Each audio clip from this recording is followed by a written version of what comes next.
Ирина, какво правиш тук?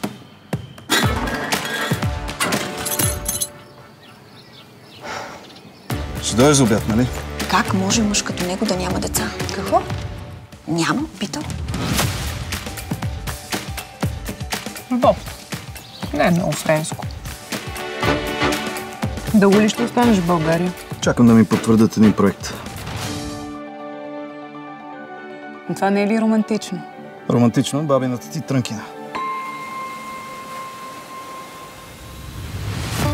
Окей.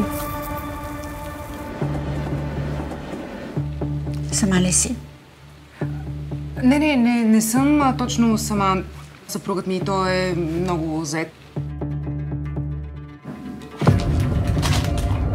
Защо криеш, че си тук?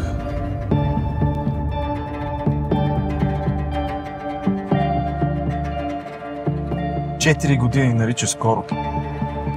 Един микс. Хайде утре да поговорим. Това наистина ли сте вие? С баща ми на тези снимки от преди 35 години. Ти винаги ли правиш това, което се очаква?